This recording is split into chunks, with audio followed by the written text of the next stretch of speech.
Vamos ler 1 Crônicas 4, verso 9 e 10, 2 versículos. Jabes foi o homem mais respeitado da sua família. Sua mãe lhe deu o nome de Jabes, ou Jabes, dizendo: com muitas dores o dei à luz. Jabes orou ao Deus de Israel: abençoe-me e alargue as minhas fronteiras, que a tua mão esteja comigo, guardando-me de males e livrando-me de dores. E Deus atendeu ao seu pedido. Amém? Pode se assentar. Nesta manhã você já cantou dizendo: incomparáveis são as tuas promessas para mim. Você tem promessa de Deus sobre a sua vida? Amém ou não amém?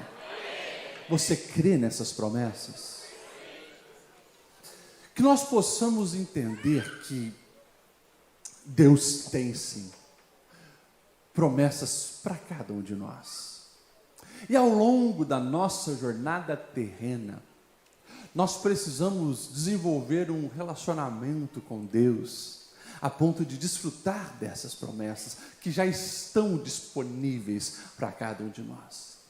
Esse texto que nós estamos lendo, Crônicas, eu não sei se você já foi ler a Bíblia de capa a capa, né?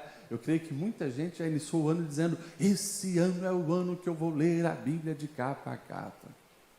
Quem que fez essa promessa? Alguns fizeram. Geralmente, a leitura começa ali, Gênesis, Êxodo, Levítico, diante começa a ficar um pouco mais pesado, porque daí tem muitos detalhes de lei, e daí vai nos reis, é legal porque é bastante história, e quando chega nas crônicas dá uma desanimada.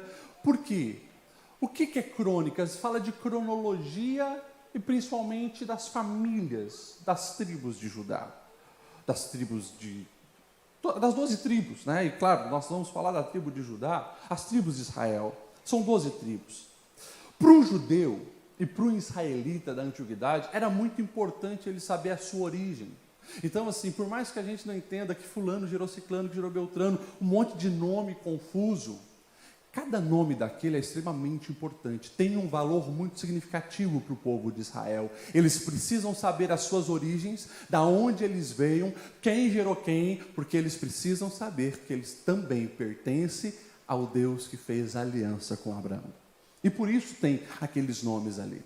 Interessante, a gente desanima porque é muito nome, às vezes cansa na leitura, mas é precioso demais cada um desses detalhes e que nós venhamos aprender a valorizar também esses nomes bíblicos. E daí o autor dessas crônicas, provavelmente um escriba ou um sacerdote, que era responsável por isso, ele precisa pausar um pouco as suas descrições de nome para falar deste homem. E só tem esses 2 versículos sobre esse personagem chamado Jabes na Bíblia, ou Jabes. E ele então vai dizer: olha, Jabes foi o homem mais respeitado da sua família. Quando a gente olha essa primeira frase, uau! Alguém que viveu uma vida extraordinária. Alguém que rompeu, superou, foi ilustre, como vai dizer a versão Almeida, né? O mais ilustre entre os seus irmãos.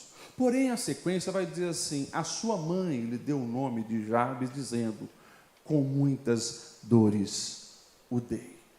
E aqui eu preciso chamar a sua atenção, porque nós não estamos falando de um personagem que nasceu no Brasil, onde nós damos nome para as crianças baseado num nome que nos soou bem ao ouvido, que a gente gostou num filme, ou que, quem sabe, a gente quer homenagear alguém. Os nomes para a cultura de Israel, eles estão atrelados ou a uma situação que aconteceu no nascimento da criança, ou alguma projeção no coração do pai e da mãe concernente ao que eles querem que o seu filho se torne. E agora você imagine essa cena. O filho nasceu num momento de dor, num momento conturbado. Provavelmente o parto dessa criança foi um parto extremamente difícil. E a mãe já estabeleceu ali um nome, dizendo vai ser dor, filho da dor, causador de dor. Você imagine essa criança na escola da época, né? O bullying que sofria, nas brincadeiras com os amigos, aonde chegava, lá estava alguém rotulado. Dor, causador de dor, filho da dor. E se não bastasse, ele vem da genealogia de Judá. A gente pode hoje, claro, pensar, poxa, mas que privilégio ser da genealogia de Judá, porque Davi veio da tribo de Judá. E futuramente Jesus vai vir da tribo de Judá. Pois é, a partir de Davi, as coisas mudam um pouco sobre o olhar de Israel sobre a tribo de Judá. Antes de Davi, a gente olha um pouco para a vida de Judá, não era uma vida muito exemplar. Judá é aquele que está lá torcendo e dá a sugestão para que José esteja jogado no poço. Judá é aquele que engana a Tamar, que casou com o primeiro filho, depois com o segundo, e depois ele vai ter uma relação com ela, ou seja, ele se deita com a própria nora, e nós vamos ter ali uma confusão familiar enorme. Essa é a tribo de Judá. E esse Jabes vem da tribo de Judá, ele tem um nome de dor, porém, ele entende algo muito precioso e importante, que eu e você precisamos entender, e presta atenção nisso. A situação negativa não pode determinar o final das coisas. A Bíblia vai nos dizer em Eclesiastes 7:8 que o fim das coisas é melhor do que o seu início. E por mais que Jabes tenha tido esse nome rotulado de dor, tenha nascido no momento de dor, pertencia a uma tribo complexa lá das tribos de Israel, ele tem um posicionamento diferente. Em vez dele aceitar que a sua vida seria para causar dor, como foi no início, ele se posicionou diante do Deus de Israel, para que todas as coisas assim mudassem. Presta atenção, que é muito lindo, quando nós vamos ler agora, que ele vai fazer uma oração e abrir a sua alma ao Senhor. Ou seja, ele não vai, e presta atenção nisso, ele não vai reproduzir aquilo que fizeram com ele. No momento de dor, escute isso, o momento de dor jamais é um momento ideal para você estabelecer algo sobre a vida de alguém. O momento de dor jamais é o momento ideal para você definir a identidade de alguém. Foi o que a mãe de Jabes fez. Porém, ele entendeu que não precisaria viver debaixo daquilo, porque ele servia um Deus que pode mudar todas as coisas. E ele se posiciona, porque ele queria mudar o seu passado, viver um novo presente, para construir um futuro abençoado por Deus. É o que eu e você precisamos fazer na nossa vida. E presta atenção nisso. Escute bem o que esse pastor está te dizendo.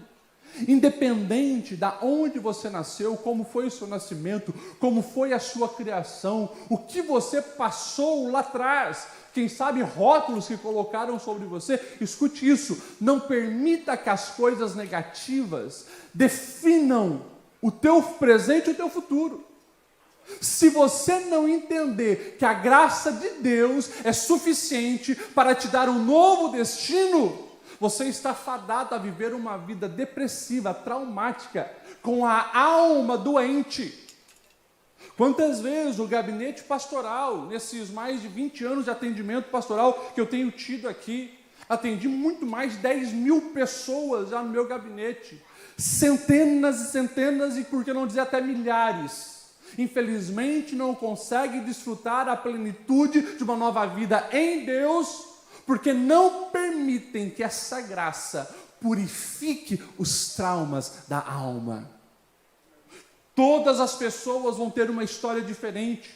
De fato, tem histórias de um extremo sofrimento lá no passado, de aonde um pai e uma mãe que era para abençoar, amaldiçoaram, lançaram palavras negativas, muitas vezes causaram até abusos e traumatizaram um coração e uma vida. Porém, Aquilo que aconteceu que não pode ser mais mudado, porque não existe uma máquina do tempo para voltar no passado, aquilo pode ser reinterpretado agora a partir da graça de Cristo sobre nós. Eu quero aqui afirmar com todas as palavras, a graça de Deus sobre nós, ela pode mudar todas as histórias. Ela é suficientemente capaz de mudar o destino de alguém.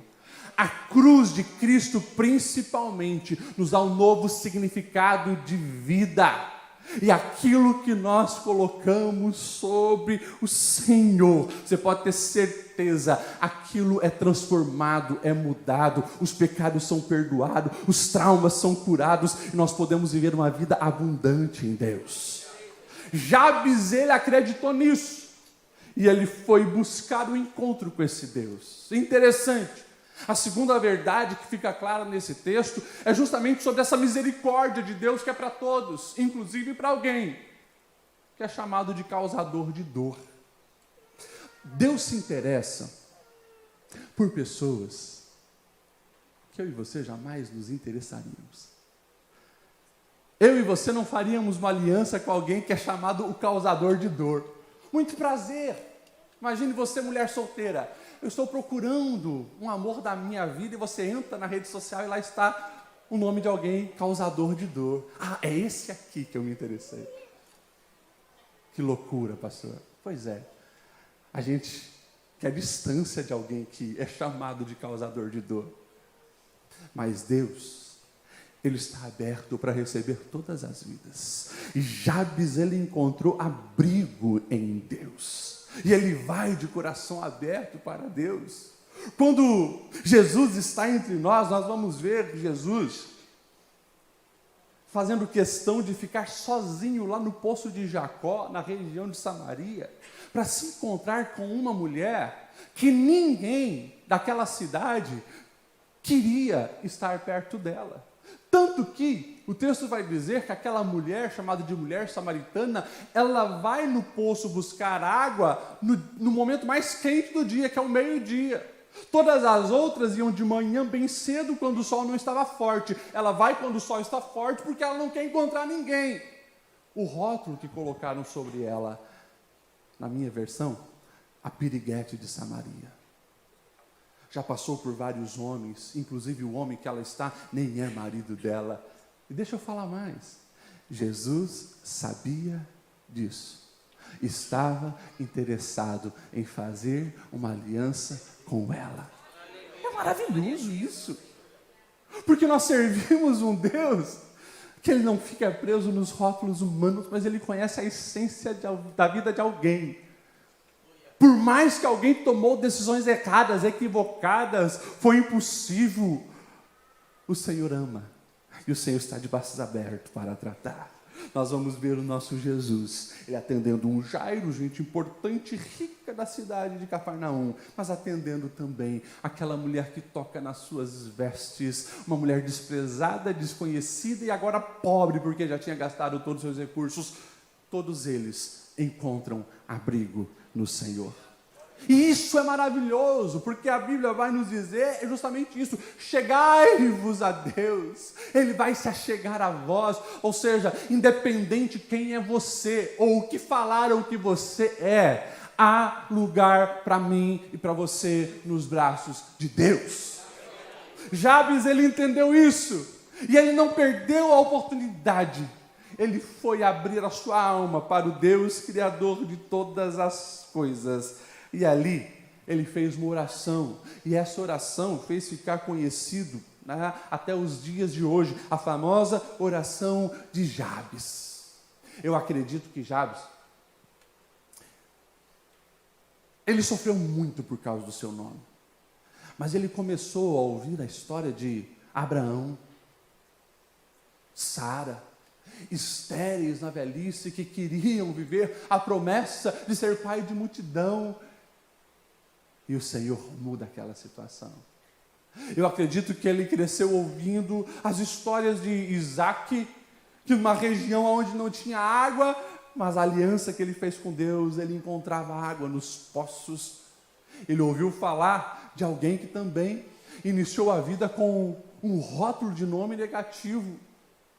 Jacó, calcanhar, interpretado por muitos outros, inclusive pelo seu irmão, como enganador e suplantador. Mas quando Jacó tem um encontro com Deus no vale de Jaboque, tudo muda. A transformação acontece e ele passa a se chamar Israel. Ele cresceu ouvindo isso. E daí Jabes, com a sua fé fortalecida, ele vai e começa a orar ao Senhor. Presta atenção na oração que está ali, no verso 9 e 10. Ele vai dizer assim: abençoa-me. Olha só. Primeira coisa, Jabes, ele não faz uma oração para aliviar a consciência, ele não faz uma oração para bater cartão religioso, ele não faz uma oração por fazer, ele faz uma oração com fé, e o pedido dele é: Senhor, me abençoe. Essa expressão nós vamos ver, no hebraico, barak, que fala justamente da bênção de alguém superior sobre você, alguém que exerce o favor sobre a sua vida. Essa expressão nós vamos encontrar lá em Gênesis 1:22, quando Deus abençoa os animais e a criação. Nós vamos encontrar lá em Gênesis 9, quando Deus abençoa Noé. Nós vamos encontrar em Gênesis 12, quando Deus abençoa Abraão, dizendo: abençoar-te-ei e farei de ti uma grande nação. É a mesma expressão agora que Jabes ele está usando para invocar: Senhor, abençoa-me. É algo que sai da alma. Não é, muitas vezes, na nossa cultura, principalmente cristã ocidental, nós, às vezes, usamos essa expressão para tudo. Que Deus te abençoe. Que Deus te abençoe. Sem parar para pensar no que nós estamos falando. Nós estamos invocando o favor do Criador sobre aquela pessoa que nós estamos abençoando. É o que nós fizemos aqui com essa criança. E é o que Jabes, ele entende. Eu preciso clamar por essa bênção de Deus sobre a minha vida. Alguns dizem: mas pastor, eu já aprendi que a gente não precisa pedir a bênção de Deus, porque a bênção de Deus acompanha aqueles que vivem de acordo com a promessa. Também. Mas isso não pode fazer e nem te impedir de buscar a bênção de Deus e pedir a bênção de Deus. A palavra vai nos dizer que nós devemos pedir. O próprio Jesus, ele incentiva dizendo: peçam e lhes será dado. Quando nós vamos ver as orientações de Tiago falando sobre orações e petições de bênção, ele vai dizer assim: olha, que existe 2 fatores porque as pessoas não recebem bênção. Primeiro, muitos não pedem. E segundo, alguns, quando pedem mal. Tiago não está dizendo que nós não devemos pedir. Ele está dizendo assim: peçam a bênção e peçam corretamente, não com um olhar egoísta, como muitas pessoas fazem. Eu quero aquele carro, Senhor, importado, para passar na frente lá do meu cunhado que não acreditava em mim, daquela buzina. Não é isso. Mas peça a bênção, o favor do Senhor sobre a sua vida. Deus abençoa o meu dia, Deus abençoa a minha casa, Deus abençoa o meu trabalho nessa semana. Deus, eu peço a sua bênção sobre a saúde dos meus familiares. Deus abençoa os meus filhos na escola. Ministra a bênção de Deus, invoca a bênção de Deus e faça isso com responsabilidade e com fé, como Jabes fez. Nessa bênção, olha o pedido dele: alargue as minhas fronteiras. Numa sociedade agropastoril, como era naquela época, ele estava pedindo prosperidade, ele estava pedindo novas oportunidades, portas abertas, ele estava pedindo algo que o colocasse num novo nível. Alargue as minhas fronteiras. Interessante isso. Ele está pedindo para Deus as oportunidades que Deus daria para ele, porque as oportunidades que Deus nos dá são as oportunidades que nós vamos dar conta de aproveitar. E presta atenção nisso. Quando você orar, ore com sabedoria, pedindo para Deus te abençoar e alargar as suas fronteiras, e peça a sabedoria de Deus para aproveitar as oportunidades, porque muitas pessoas, às vezes, pedem bênçãos sem estar preparado para desfrutar dessas bênçãos. Pedem bênçãos por pedir, É por isso que quando o coração está rendido, compreendendo a dimensão desse diálogo com o Criador de todas as coisas, as suas petições, elas são petições maduras, responsáveis, de um coração que está alinhado a Deus. E como é lindo quando Deus abençoa. Coisas extraordinárias nós vamos ver ao longo da história, que são resultados de pessoas que se posicionaram pedindo: Senhor, alargue as minhas fronteiras, nos abençoe. Quando nós vamos ver tudo aquilo que aconteceu na Escócia, a gente vê anteriormente um homem chamado John Knox, ele dizendo: Senhor, dai-me a Escócia, salva a Escócia. E vai acontecer depois uma explosão do evangelho lá, e futuramente um grande avivamento na Escócia, resultado de oração. Quando nós olhamos para a nossa cidade, há 24 anos atrás, quando o pastor Newton chegou, ele orava e pedia: Deus, dai-nos uma Assembleia de Deus em cada um dos bairros da nossa cidade. E hoje, quando você vai nos bairros da nossa cidade, você vai encontrar a Assembleia de Deus. Eu me lembro quando eu e a minha esposa colocávamos o joelho no chão, clamando: Senhor, nós precisamos de um curso sobre hombridade e feminilidade. E daí depois veio o curso ele, o curso ela primeiro, que está em várias nações, alcançou milhares de mulheres. O curso ele já está alcançando aí também milhares de homens, resultados de oração. Então preste atenção, que você possa entender o poder que há na oração. Peça ao Senhor para esse ano de 2024 alargar as suas fronteiras, no sentido: Senhor, me dê as oportunidades certas, me coloque em conexão com as pessoas que de fato eu preciso para chegar no outro nível. Deus, alargue as minhas fronteiras na minha vida profissional, traga boas parcerias, afaste as parcerias erradas, amplia, Senhor, as minhas fronteiras. Você crê nisso? Amém? Eu vou dar 30 segundos para você fechar os seus olhos agora, você fazer uma oração específica ao Senhor, para que Ele alargue as fronteiras em alguma área da sua vida. 30 segundos.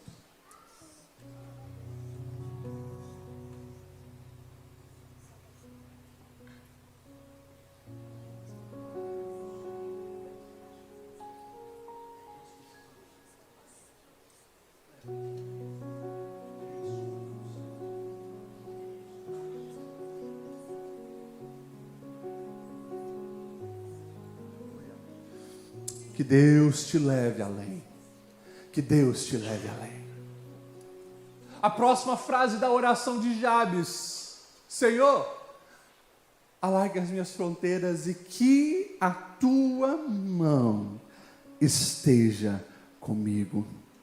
Isso aqui é extremamente importante, porque essas duas coisas precisam caminhar junto. Deus me leva a novos níveis, mas esteja comigo.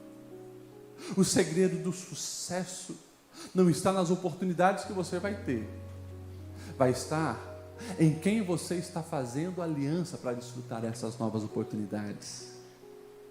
Jamais queira a bênção de Deus sem o Deus da bênção. É a presença dele que muda tudo. E Jabes, ele tem consciência disso. Ele quer o alargamento de fronteiras, ele quer chegar em novos níveis, ele quer avançar, mas ele sabe que não pode fazer isso sem a boa mão de Deus junto. Como isso é extremamente importante. Lá atrás nós vamos ver Moisés, ele recebendo de Deus a garantia que levaria o povo à terra prometida. O Deus que tirou do Egito é o Deus que vai levar o povo para a terra prometida. E você sabe que o povo começa a murmurar, reclamar, e Moisés vai conversar com Deus, e Deus diz: olha, Moisés, eu estou indignado com esse povo. Estou pensando em fazer a partir de você um novo grupo. Deus, tem misericórdia. E ele começa a clamar. E Deus vai cedendo para Moisés, e Deus diz: tá bom, esse povo vai continuar, mas eu não vou mais estar no meio deles. Sabe, Moisés, eu até vou mandar um anjo aí. Moisés não aceita. Ele bate o pé e ele diz: Senhor, se tu não fores conosco, nós não vamos arredar o pé daqui. É isso. Não entre em nenhuma proposta, por mais atraente aos seus olhos que seja, se a presença do Senhor não for contigo. Não faça uma aliança aonde não tem espaço para o teu Deus. Não queira crescer e expandir aonde Deus não vai estar. E que você possa, com sinceridade, valorizar isso, a mão do Senhor contigo. Quando nós vamos para a palavra e nós vamos ver esse poder da mão do Senhor conduzindo, guiando, livrando, protegendo o seu povo, nós também vamos ver alguns textos extremamente interessantes. E Isaías é um dos profetas que vai falar sobre isso. Quando o povo muitas vezes reclama que a boa mão do Senhor não está com eles, ele vai dizer assim: eis que a mão do Senhor não está encolhida para que não possa salvar. Os seus ouvidos não estão surdos para não poder ouvi-los. Mas olha só o que Isaías vai dizer: mas as suas maldades separam vocês do seu Deus. Os seus pecados esconderam de vocês o rosto de Deus. E por isso, vocês não estão sendo ouvidos. Olha só. Você percebe que se tem maldade, se tem pecado, se tem coisa errada, se tem jeitinho, se tem malandragem, se tem imoralidade, se tem tudo aquilo que não agrada ao Senhor, a boa mão do Senhor não vai estar ali. E nós perdemos a melhor coisa que a vida pode nos oferecer, que é o resplandecer do rosto de Deus sobre nós. É isso que faz a diferença. Então que nós possamos ouvir também o profeta Isaías. E ele está dizendo: gente, a mão de Deus não está amarrada, que não possa ser estendida para abençoar vocês. O ouvido de Deus não está surdo, que não possa ouvir vocês. Mas é vocês, nas escolhas da vida errada, nas alianças erradas, no amar mais o pecado que a Deus, que tem o afastado e tem impedido. E olha isso, a nossa maldade impede a mão de Deus estar agindo em nosso favor. Por isso que nós possamos viver essa purificação, nós possamos buscar a santificação, nós possamos desejar agradar ao nosso Deus em tudo, porque o maior favorecido vai ser cada um de nós, porque daí a mão de Deus vem e nos abençoa. Ele continua dizendo, e a gente já vai encerrar essa oração, ele diz: Deus, guarda-me de males e livra-me de dores. Jesus, ao ensinar-nos a orar lá na frente, ele vai dizer: livrai-nos do mal. Presta atenção nisso. Não seja ingênuo, ingênua. O mal existe. A malignidade, os demônios, eles tentam todo dia destruir a minha vida e a sua vida. Mas não pense que o diabo vai aparecer conforme as figuras medievais para assustar o povo, com chifres, com o rabo e com o tridente, gritando de uma maneira assustadora para você. É nas sutilezas da vida que muitas vezes o mal estará agindo, tentando te destruir. O mal vai lutar do início ao fim da sua vida, tentando comprometer a sua identidade, o seu propósito, a sua família, tentando te prender em amarras de todos os jeitos e tipos de pecado, para que você não viva essas promessas. E que a sua oração seja: Senhor, livra-me do mal. Livra-me do mal e livra-me das dores. Pastor, eu tenho vivido a minha vida e eu não sinto que eu estou numa batalha espiritual. Eu olho para os meus filhos, para a minha casa e parece que está tudo bem. Não sinto que estou nessa guerra espiritual toda. Eu me lembro da minha infância. Pensa num cara que era ruim de bola, não sabia jogar direito futebol, e daí os meninos usavam aquela frase, né? O lediel a natureza amarga. No mundo espiritual, Tenha cuidado, porque muitas vezes é assim. Se você não está sofrendo uma marcação cerrada, é porque não está sendo muito relevante. Como assim, pastor? É isso mesmo que eu estou dizendo. Se você não entende que está numa batalha espiritual, pode ser, e cada um aplica na sua vida, pode ser que você está em cima do muro, vendo mais do jeito que o diabo quer que você viva do que do jeito que Deus quer que você viva. Misericórdia, pastor, muitas vezes é realidade. Conheço muitas pessoas, passam pelo meu gabinete, e a vida há anos de igreja, não faz devocional, não ora, fala palavrão, viciado no álcool, assiste pornografia. Os filhos vivem sem propósito, fazendo dancinha em TikTok, e se dizem crente da Assembleia de Deus. Você acha que uma pessoa dessa vai sentir a guerra espiritual? Ela vai sentir as consequências do pecado ao longo do tempo a destruindo. Mas não está numa guerra espiritual. Quando você se posiciona e diz: não, a minha casa pertence ao Senhor, os meus filhos são para a glória do Senhor, eu não aceito essas setas malignas, eu não aceito qualquer tipo de jogo, eu não aceito qualquer tipo de filme, eu não aceito qualquer tipo de comportamento, eu não aceito qualquer tipo de amizade, eu vou para o joelho, eu vou entrar nessa guerra. É batalha, as batalhas espirituais. Então, nós precisamos estar de tal maneira engajados no reino de Deus, a ponto do diabo nos odiar e querer nos destruir como ele quer todos os dias. Mas nós temos uma certeza: maior é o que está conosco do que aquele que está no mundo. E vai se posicionando, você vai tendo experiências espirituais, de batalhas espirituais. Há 2 anos atrás, quando nós estivemos lá no Nepal, contei um pouco do testemunho, eu enfrentei uma das maiores batalhas espirituais que eu já tinha sentido.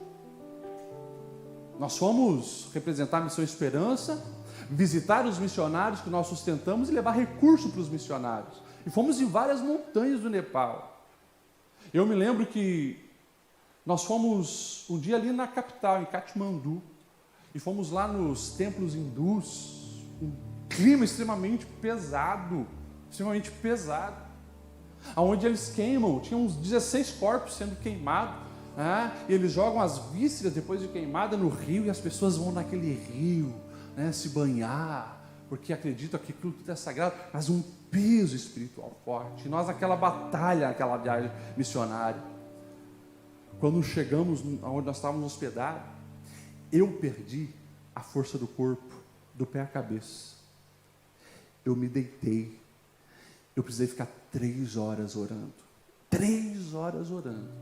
Digo: Senhor, renova as minhas forças. Senhor, me fortalece. A opressão maligna ali. Você sente o descontentamento do inferno. E você está naquele lugar, se posicionar para fazer a diferença. Depois, conversando com o pastor Silvio, ele contou algumas das experiências deles. Eles estão naquele ambiente onde a porcentagem de cristão é mínima. Orações invocando o nome do Senhor naquele lugar é mínimo. Mas por trás de toda aquela idolatria, existem as forças demoníacas agindo. É guerra espiritual, é batalha. Então, quando nós trazemos isso para a nossa vida, meus irmãos, nós precisamos ter essa dimensão. Quanto mais eu estou ativo no reino de Deus, mais batalha espiritual eu vou enfrentar, mas em todas elas eu sou mais que vencedor em Cristo Jesus. Ore como Jabes: livra-nos do mal, Senhor, livra-nos do mal. Livra-me, Senhor, do mal do adultério.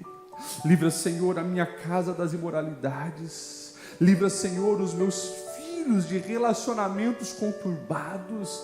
Ore, peça esse livramento. Peço que o Senhor te livre das setas que o diabo já colocou nessa semana para destruir a sua vida, para acabar com as suas emoções, tirar a paz. peça esse livramento. Deus, me livra das confusões de trânsito, me livra das pessoas que estão sob potestade maligna, me livra, vai clamando isso. E daí depois a gente entende, no final dessa oração, porque lá no começo o autor diz, e Jabes foi mais ilustre que os seus irmãos. Está aqui o verso 10. Deus atendeu o seu pedido. Aleluia! E Deus atendeu o seu pedido. Ele foi diante de Deus, ele abriu a alma, e por isso esse homem rotulado se tornou mais ilustre que os seus irmãos, porque Deus, não é a força do braço, não é a capacidade cognitiva, não é o recurso financeiro, é Deus que interviu e o abençoou.